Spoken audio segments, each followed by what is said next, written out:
everybody. We're going to do some more on our Geisha girl today. Now if you remember from the first video, this one is the one that had the glaze we couldn't get off. See on the dragon? See that shine? And last time we were painting, we did the first coat on her kimono. I knew I'd get the word. And I did, this is one coat. I did this off camera, one coat on her hair. Now the black coat's better, so we might not need another coat of that. We might just need to touch that up a little bit. So depending on your paint color, it's going to depend on how many coats you need on a glazed item. I had to do some research. This is I still don't know what kind of leaf this is, but this is some kind of leaf. Maybe a lotus blossom. I don't know, but that's what we're going to call it.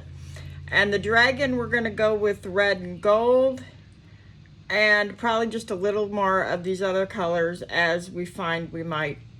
We're going to echo what's up here down here on the base. Now, what we're going to do today, you don't have to use the same colors I used.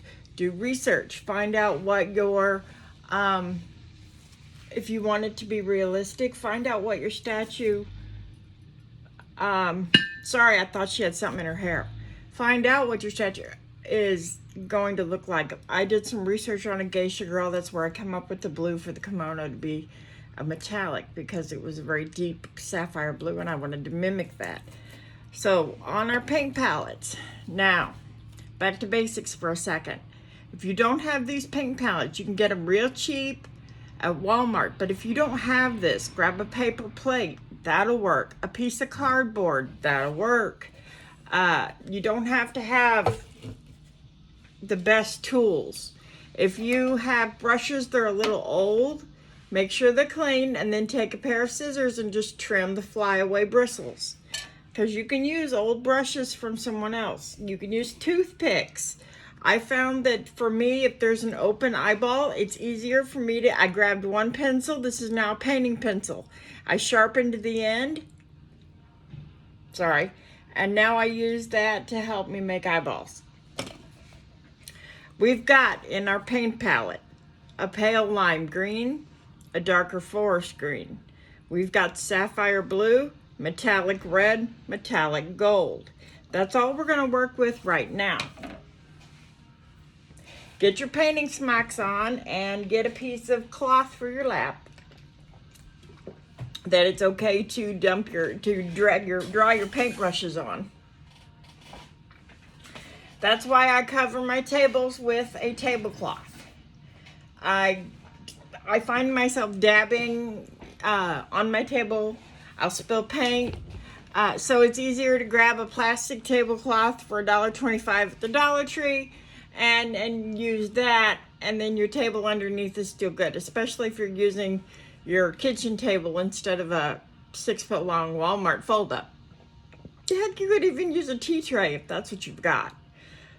Okay, now, gonna move the painting palette aside, and I always have more than one of these set out and ready, because sometimes I want to mix paints in a different painting palette. My world is a little cluttered right here, so give me a second. When you're getting your water for your paintbrushes, put a little bit of dish liquid in the water. I've got a real thin piece of toothpick here. This is a real thin one, and sometimes I use that for the eyes. That's why that's sitting here.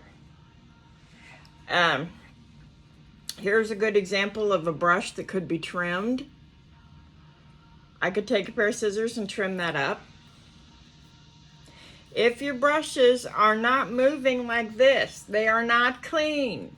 If your bristles are stuck together, your brush is not clean. Brushes are hard to get clean down here at the base. See how this one's stiff and not really moving? It's not clean. Put it back.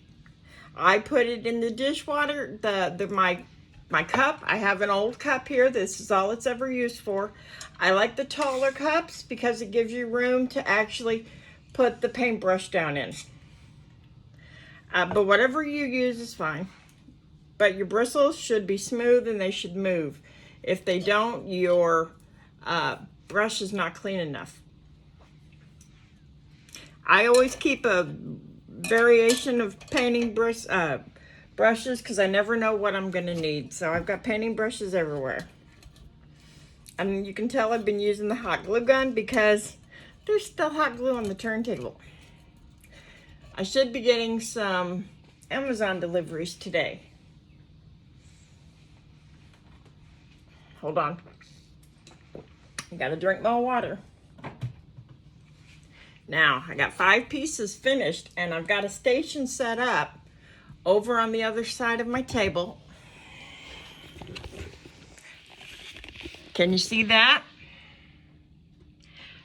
That's a piece of gold cardboard my mom brought me, and I use it because they don't stick to it as much when they get clear coated.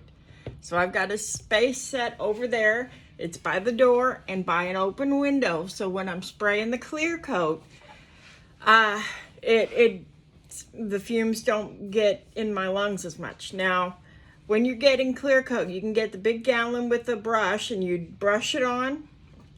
I find that's a lot harder because if you can't seal that brush onto that gallon, your clear coat's gonna dry out. Plus, you don't get as fine a coating as you do with spray, in my opinion. Okay, let's paint. Let's choose a brush that you think is going to work best. Now, I'm going to put this in a separate pile because I want to trim that down. So let me grab a different brush here. All right, this is brand new. This is a detail brush. Woohoo! But it's not real fine. So that's going on my pile. I think we're going to begin. Now I'm going to remove this one because this one's too big. So I'm putting it back. Don't just let your paintbrushes go willy-nilly and leave them everywhere. That's a real good way to lose a good brush. And I got given a gift of brushes from my friend Scott. So he needed one out of the pack. He buys a great big pack and gives me the other pack. We do have some black on a separate tray that we'll use to touch up her hair. But right now we're going into the sapphire blue and we're going to work on, nope, hold on. I just stuck my finger in my paint. Okay, we're gonna work on her kimono. I've chosen a royal gold. This is a metallic. I am not gonna put any glitters on her, however, I don't think. This is antique gold. I thought it was royal, but it's antique. You can get these at Walmart, but I am not sponsored. This is just, why did I go into the gold? All right, since I went into the gold, go down here on the base. Now the base itself is gonna be red, so we're gonna do some gold on the dragon. I figure we'll make his eyes, they're flowers, so we're gonna do that, but we're gonna make these big petally things. The center of those are gonna be gold. They've got a dot in the center, so just push, just lightly point it, touch it, and lift out. Point it to it, touch it real quick, and lift straight out. Then you got the center dot, okay?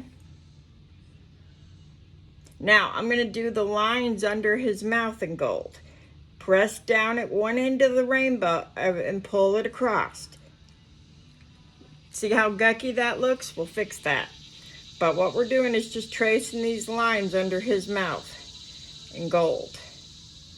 We're not working on really getting that real fine because remember, this is coated. We just need a first coat to go on these so that they can be painted. Just like we did with the sapphire robe. So paint what you want your color. Mine is gold, and then lift up. So that's all we've got on the dragon right now. I'm gonna wash my brush because I did not intend to do that. But that's a refresh. Just brush it on really light and don't even try to smooth it or nothing. Just leave that now till it dries. That will give you this.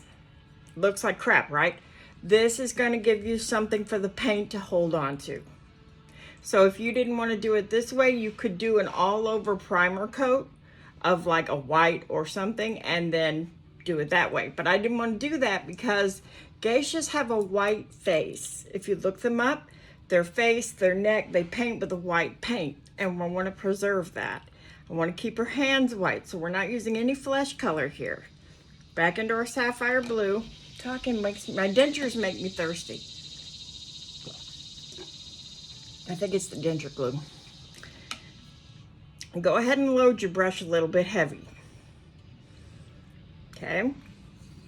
We're going to start at the top because gravity will work on your paint and it will drip a little. Don't worry about that. Just push down a smooth stroke, and you want to have an even pressure on the brush. Don't worry about it's not going to look smooth. This is going to take 3 or more coats. It could take 4 coats.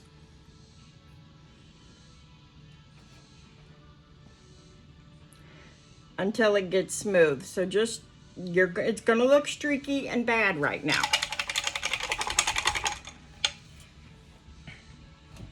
Always wipe the excess water off your brush when you clean it, because if not, then the paint's going to be watery and it's going to run everywhere.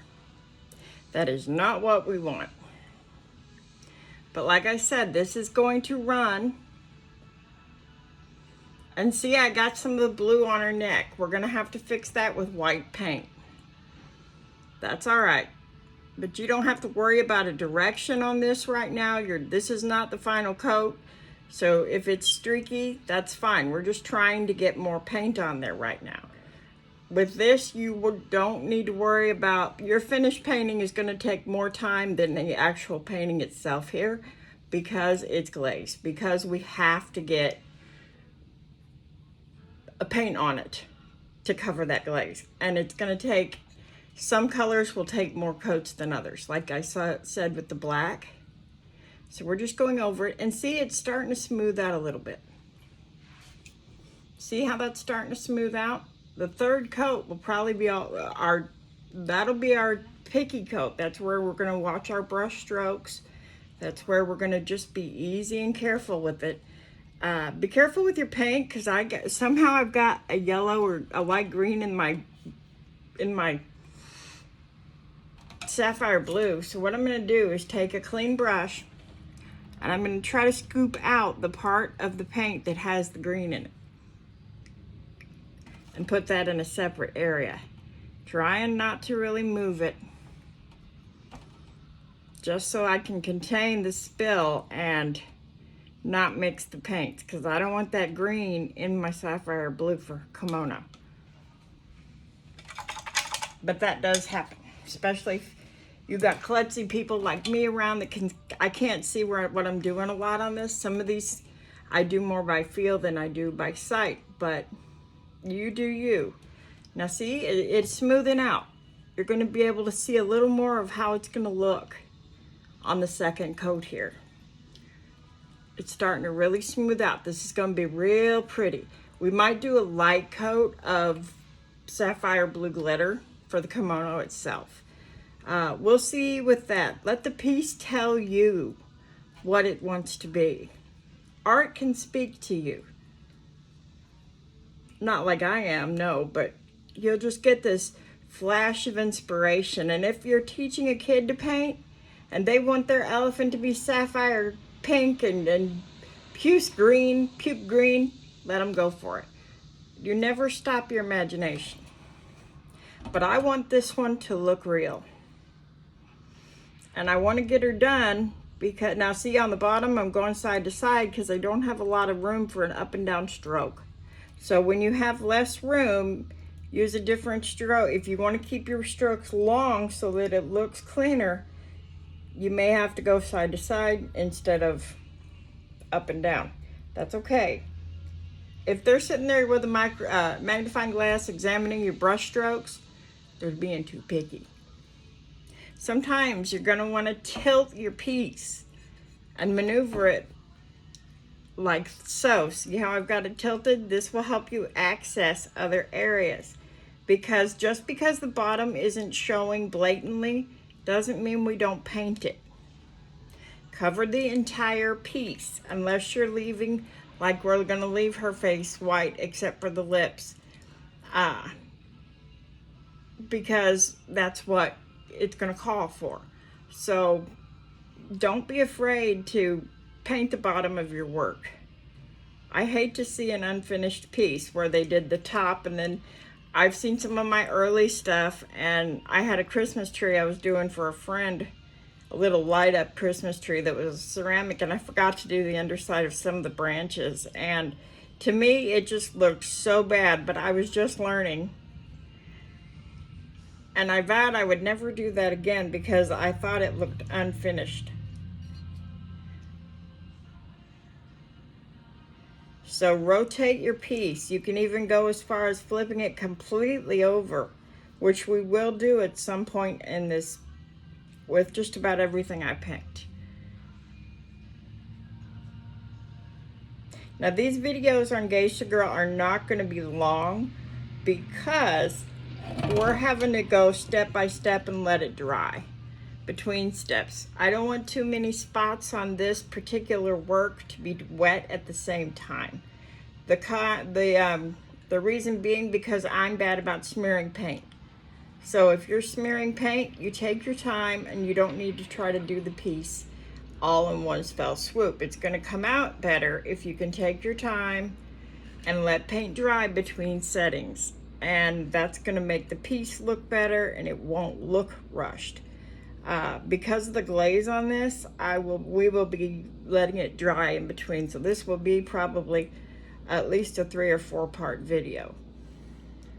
And they won't be one after another because my attention drifts.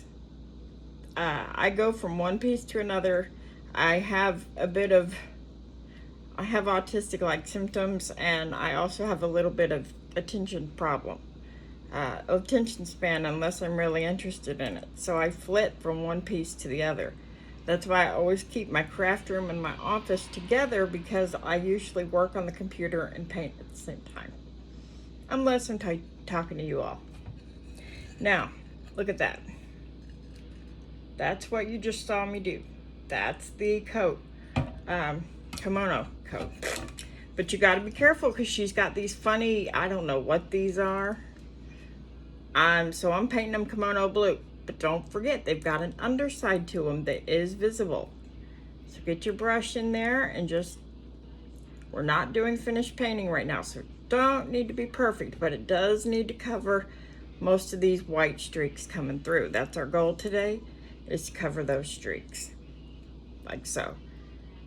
If you paint out of the lines, so to speak, if you paint, not where you want it, don't worry about it. Don't stress it on me. We will fix that and finish painting. Or as we do other areas, it will repair it. We will get it repaired. All right, so don't stress on me. Now you got close areas. See where she's holding that leaf? See how that's really close in? Right there. You're gonna want to switch your brush, because I was using a broader bristle brush for that area, for the bigger areas. Why? Because you get a better brush stroke. You get a better brush stroke and a cleaner look with a bigger brush when you got a larger area. But we need a smaller brush now for that area. So I'm going to tip her upside down. Completely upside down. And I'm going to go in with my smaller brush and make the strokes smaller in a smaller area. There's a basic tip for you. You've got a small area, don't use large strokes. Use smaller strokes. But see how I'm able to get underneath that lotus leaf with it tipped up? I can see the underside of the wrinkles of the kimono, so that I know that I've forgotten some areas that I can go back with the bigger brush and finish it up. But right now we're getting blue on the lotus leaf. We're not stressing that either. We'll finish that up later.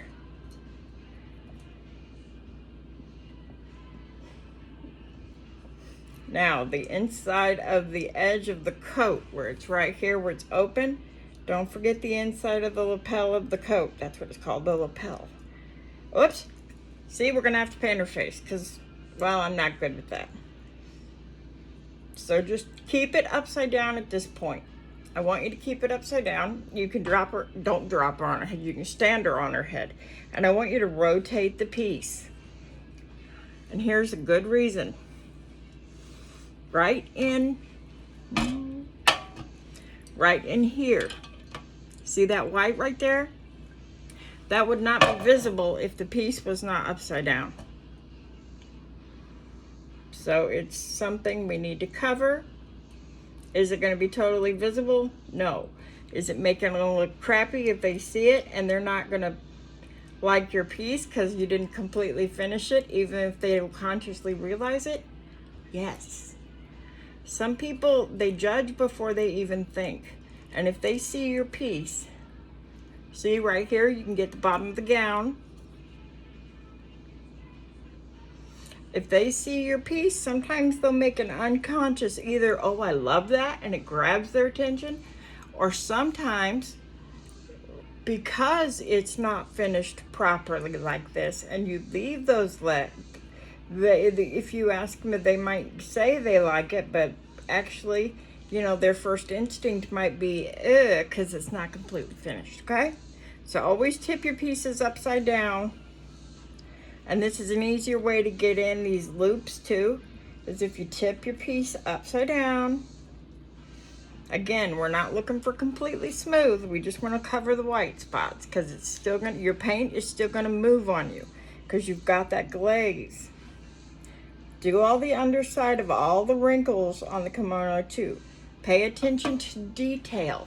That's important. All right. Now, next time we meet, I'm not going to do anything more off camera except move her. Next time we meet, we will do the first coats and get all this complete and the leaf complete. That's for the next time we meet. Right now we want this blue glue to dry. So take your glazed piece and put it where it's not going to get bumped. You have to make sure your pieces don't get bumped. And since I still have other colors of paint on my brush, I'm just going to grab another piece and keep working on it. I'm just about finished with this one. I started it last night. When I put the glaze on this, I'm going to use a piece of painter's tape to cover that mirror. And then I will use water and vinegar to clean the mirror off so it will have no excess paint or streaks on it. So if you've got a mirror or something like that and you don't want the glaze on it, cover it with painter's tape. Don't, for the love of God, use masking tape, black tape, electrical tape, packing tape. You don't want those. Those will take your paint off and leave a sticky film on. You want painter's tape. Painter's tape comes in different widths. You can get it, Dollar General has it, I think Dollar Tree has some, most hardware stores will have some, or Walmart has some, different places. But this will not take the paint with it, so you want your painter's tape to cover the mirror. Okay? So that's more on the Geisha Girl. But I wanted some light green on this because this is turning out to be a fairly dark looking piece in my opinion. Put your brushes in the water. I'm only putting the brushes in the water right now because I'm not rinsing them because I've got other brushes. But if you don't have a big brush collection, now's a good time to take a minute and clean them up while I see if I've got a pair of scissors. All right, let me move my painting palette and stick my finger in the paint again. This is why I have a thing on my lap and a cloth on my table. All right, see how frizzed up this guy is? And he's got some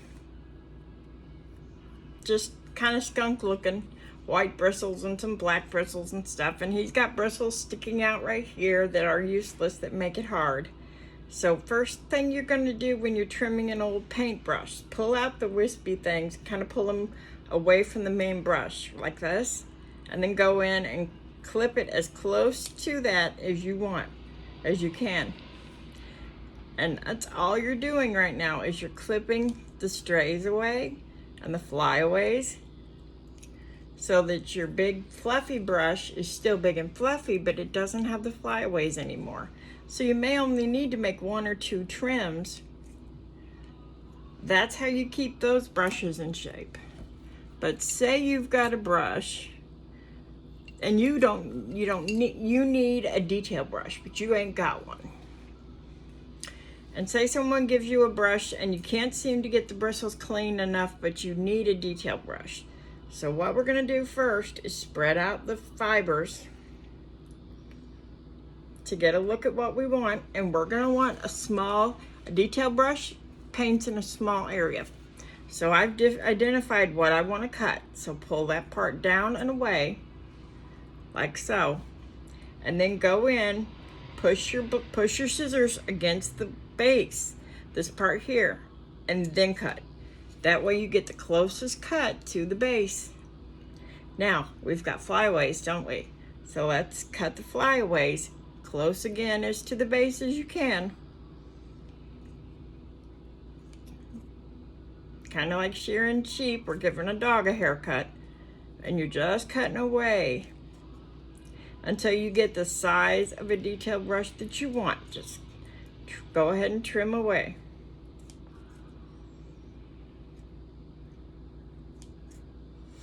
And now you have a detail brush. Is it perfect? No, but will it give you a detail brush until you can until you can either find something better? Yeah, that's good. There you go. Now what we're gonna do, this is a dry brush. This is a fan brush. We're gonna do a bit of what is called dry brushing. I don't need all this green, so I'm gonna take a stick, and I'm going to mix, but not. Now, when you're mixing 2 colors, if you don't want them totally mixed in, just swirl it once or twice and then leave it so it's streaky. That's what we want. And we are just getting a little bit of both greens into another section. Let me show you what this looks like. See how I didn't want it completely mixed in? Whoops, painter's tape. You see how I got some right there? That's what we're gonna use.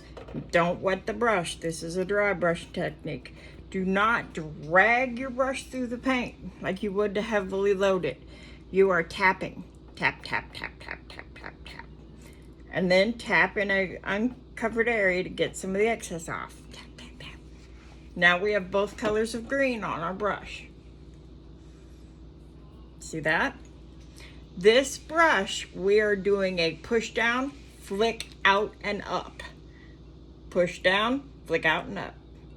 Push down, flick. That's all you're doing. You're not really even completing the brush stroke. If you've got a narrow area and you don't want to get like these hearts and you don't want to get the hearts, it looks exactly like this. You just push down, flick out and up. And if you get a little on the bear, we can repair that. Remember, finished painting repairs mistakes. And mistakes are just things that you learn from. So what we're doing, now if you can't flick because the area is too close, you can also push down very slightly. And then, like you were testing how done a piece of meat is, just very slightly, and then flick down like that, toward the outside edge. We're just going back into this green mixture, getting a little bit more on the brush and going to this back side. Flick out, flick out. Now see the difference? All it did was give a little lightness to this green. And let me tell you the reason for that. When the sun shines on the grass, parts of the grass are gonna be bleached out and be a lighter green than the darker green pieces. That's all you're putting in here. You're just putting in a little sunlight on your grass. And that's it. I'm gonna repair the bear off camera, and this one is ready for painting, or clear coat. So what we're gonna do now, we're going back to our painter's tape, And the one good thing about painter's tape, it tears easy. Now, this is like a papery tape. All right. Like any kinds of tape, it likes to stick to itself. So I'm tearing off a piece bigger than I need so that if I need more, I've got it. It's easier to add than take away. Now and see, I need a little bit more. So I'm going to get a little bit more off of my bigger section here. And you can tape that to the edge of your table, your turntable, whatever, so you have it. And just cover that mirror.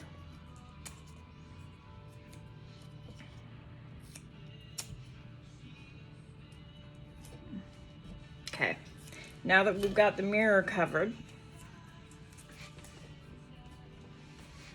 I'm going to come back with my scissors because I want the edges of this to get sealed, but I don't want the mirror sealed because it clouds the mirror.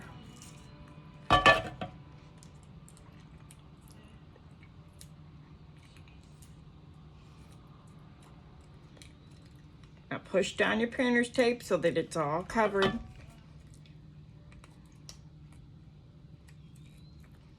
And I'm a little picky. Now, let me see if I got any green on the bears. I didn't, I'm good. This piece is now ready to be sealed. I'd like to do 2 days of clear coats. It makes a thicker, shinier coat. Let me show you. I'll be right back.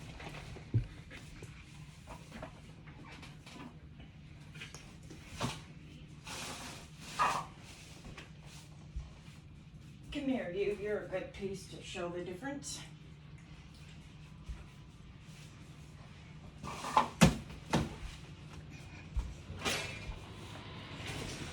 Now, let me show you the difference. This one has been clear coated. See how she has a shiny on her? See how there's no shiny on him? That's the difference. This one was coated over 2 days. And when you do the eyes, don't forget the pupils. Even though it's difficult, you can put pupils in by using white or black paint. As I did here. I don't know if you can see it, but there's pupils in those eyes. You want them to look normal. And don't forget the eyebrows. You don't have to be heavy to make the eyebrows. Real light, but don't forget your eyebrows.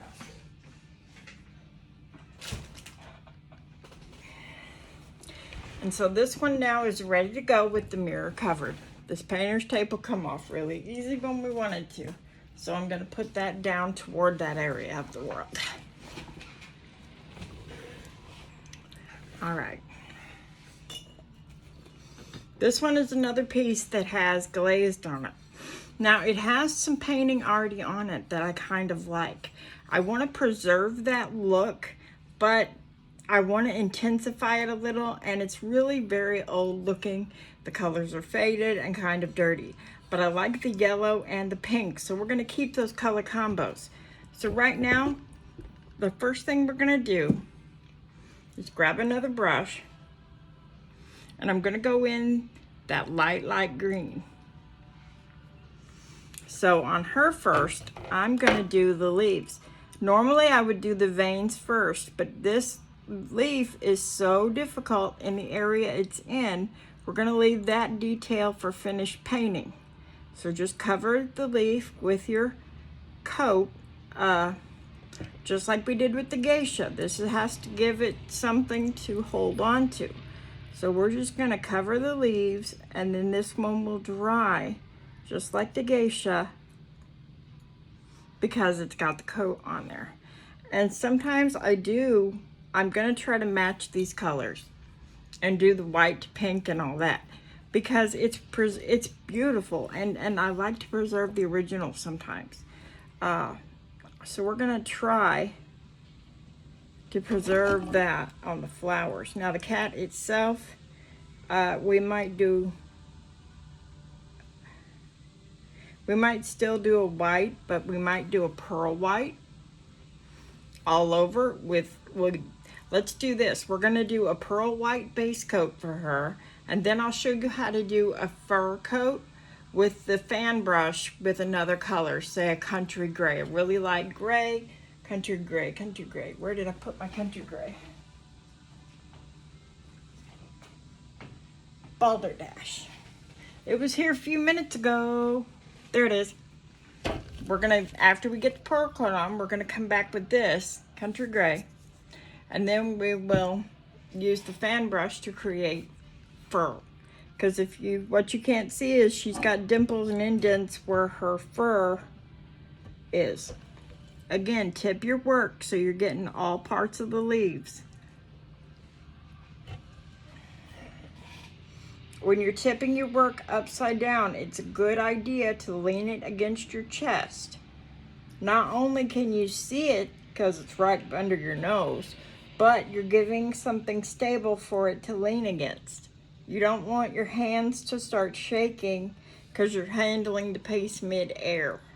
That puts more pressure on your wrist and stuff.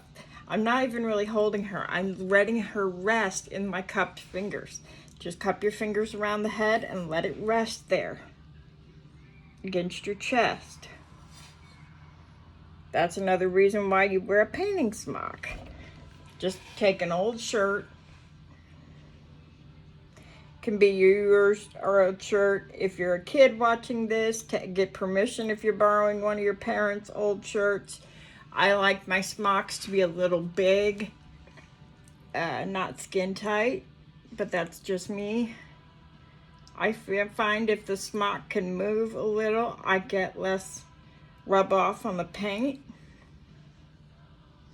And even with this first coat, we are going underneath the leaves with that pretty spring green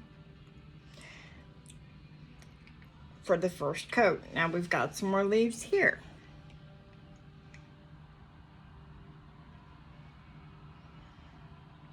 So let's just do the same thing and get in your crevices, get on your edges, get underneath. If you need a smaller brush, stop and get yourself a smaller brush. But don't worry if you get lime green everywhere, or spring green, or whatever you want to call this green. Especially if you're a beginner at this, we will finish that at the end. See if there's any more leaves, and then we're going to let this dry, and we'll work on it in another video again.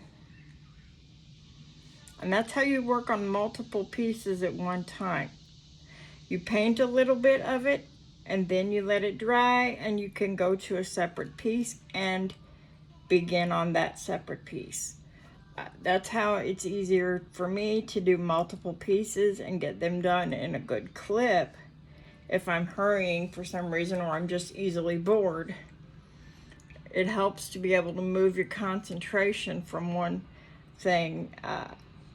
Now, if you want to do it all in one setting, you're still going to have to come back and let it rest on these glazed pieces, because if the paint doesn't have time to dry in between coats, it's not going to work. It's just going to slide the paint around. So these are going to be pieces you're going to want to paint when you have time to set it to the side. Okay? So both of those are set to the side. And that's what we're doing. You know, here's one that I'm not completely done with. I still got to get the black off his stockings. His surcoat needs painted. His violin needs painted. His tie. I'm going to put details in the stump. What I'm going to do there is take antique copper. Yeah, it's here somewhere.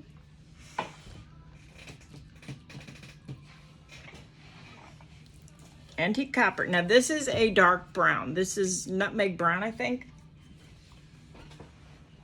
No, it's burnt umber. This is burnt umber, 2 coats. I wanted only parts of the piece to kind of shine.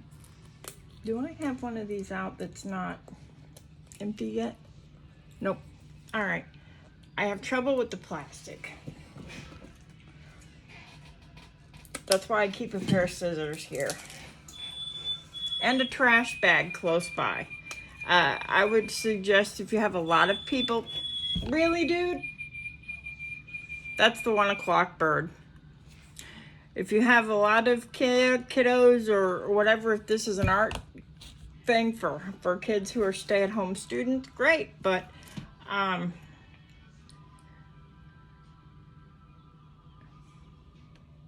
forgot what I was going to say.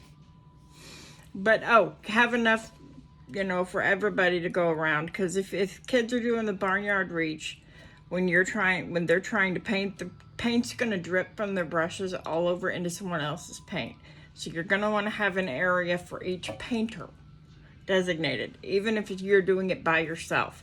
Have a designated area, like a turntable, for instance, that the only thing that goes on it is the work in progress, the paint for the work in progress, and maybe a brush or two. That's it, because if you don't, you're gonna get everything mixed up.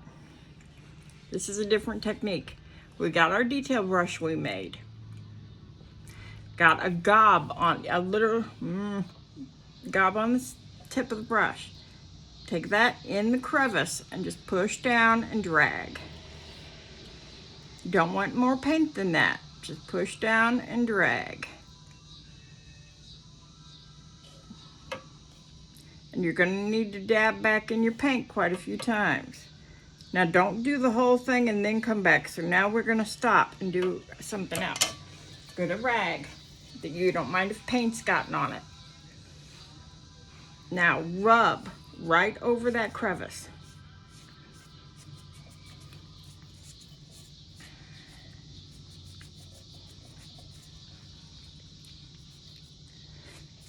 Now, see, it took some of the paint off. That's fine. We can redo that and touch that up with some more brown.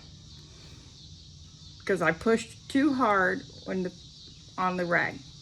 That was on purpose. So what you're doing is, once you get the paint in the crevice, don't push too hard, or this is what's going to happen. It'll take the paint off. Push down, barely press, quick stroke. That's all. So that's how you're going to get color in the crevices. That's what I'm doing today. I hope you had fun painting with me. Thank you for joining me. Let me know anything you would like to see painted, or if you have any painting tips or questions, or if any questions at all. Everything I paint is going to be available in my eBay store or my Etsy store, or I have a Facebook page. Bye, guys.